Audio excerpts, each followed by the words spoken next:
بسم اللہ الرحمن الرحیم۔ اگر آپ اردو میں مہارت حاصل کرنا چاہتے ہیں تو آپ کو چاہیے کہ آپ فارسی بھی پڑھیں، کیونکہ اردو کے بارے میں کہا جاتا ہے کہ اردو فارسی، عربی، ہندی وغیرہ زبانوں سے مل کر بنی ہے، کیونکہ اردو میں فارسی کے بہت سارے الفاظ استعمال ہوتے ہیں۔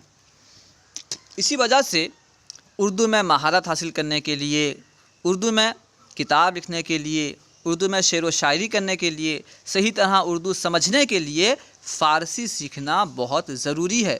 اس کے علاوہ بعض علماء کی کتابیں، بعض تفاسیر فارسی زبان میں موجود ہیں۔ ان کا مطالعہ کرنے کے لیے، انہیں سمجھنے کے لیے فارسی سیکھنا بہت ضروری ہے۔ اسی وجہ سے ہم فارسی پڑھ رہے ہیں، فارسی سیکھ رہے ہیں۔ سبق 11 یعنی 11واں سبق، صفت موصوف کی ترکیبیں۔ صفت موصوف کسے کہتے ہیں؟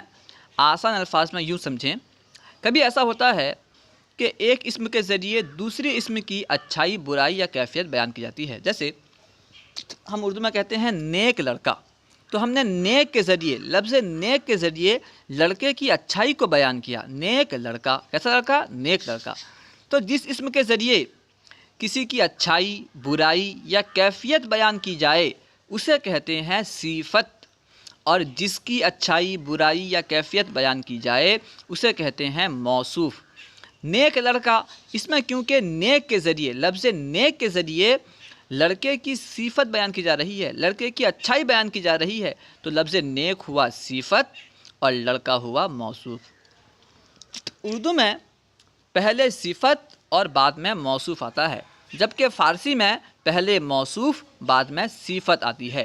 ٹھیک ہے، اب دیکھیے، زن نیک، زن یعنی عورت، نیک یعنی نیک، زن نیک، نیک عورت۔ دیکھیے یہاں پہ فارسی میں پہلے زن ہے یعنی عورت کا لفظ ہے، اس کے بعد نیک ہے، لیکن جب ترجمہ کریں گے تو یوں کریں گے نیک عورت، پہلے زن کا، پہلے نیک کا ترجمہ، اس کے بعد پھر زن کا۔ ٹھیک ہے، یعنی فارسی میں جس طرح آتا ہے اردو میں اس کا الٹا ہوگا۔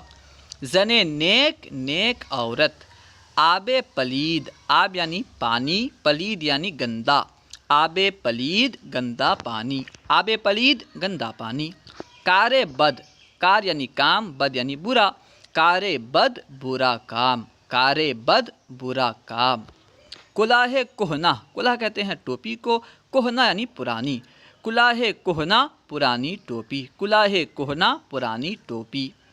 آب سرد، آب یعنی پانی، سرد یعنی ٹھنڈا، آب سرد ٹھنڈا پانی، آب سرد ٹھنڈا پانی۔ نان گرم، نان یعنی روٹی، گرم یعنی گرم، نان گرم گرم روٹی، نان گرم گرم روٹی۔ مرد جواں، مرد یعنی مرد، جوان یعنی جوان، مرد جواں جوان مرد، مرد جواں جوان مرد۔ زن پیر، زن یعنی عورت، پیر یعنی بوڑھی، زن پیر بوڑھی عورت، زن پیر بوڑھی عورت۔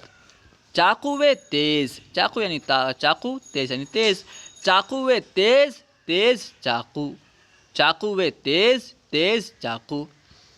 چشم سیاہ، چشم یعنی آنکھ، سیاہ یعنی سیاہ، چشم سیاہ، سیاہ آنکھ، چشم سیاہ، سیاہ آنکھ۔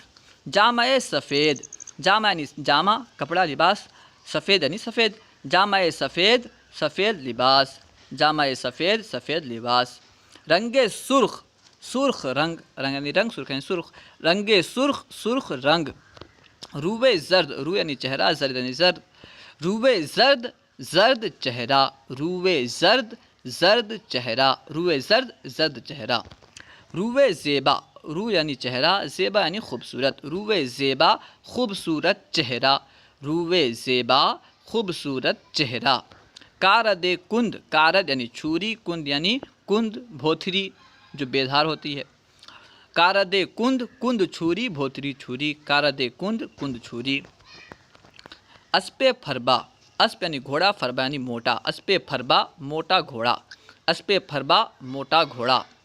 زبان، زن جانباز، زن یعنی عورت، جانباز یعنی جانباز، جان بازی میں لگانے والی۔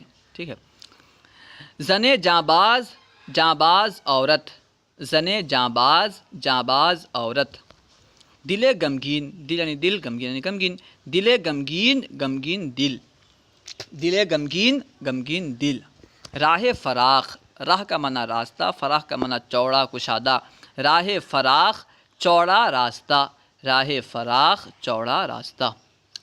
امید ہے کہ آپ کو پوری بات سمجھ میں آ گئی ہوگی۔ اس سبق میں آپ کے لیے جو نئے الفاظ ہیں انہیں اپنی کاپی میں لکھیں اور انہیں اچھی طرح یاد کریں۔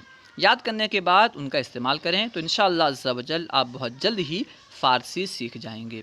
اللہ تبارک و تعالی ہمیں اور آپ کو فارسی زبان میں مہارت عطا فرمائے، اور جن علماء کی کتابیں فارسی میں ہیں انہیں پڑھ کر ان سے مستفیض ہونے کی توفیق عطا فرمائے۔ آمین بجاہ نبی الامین۔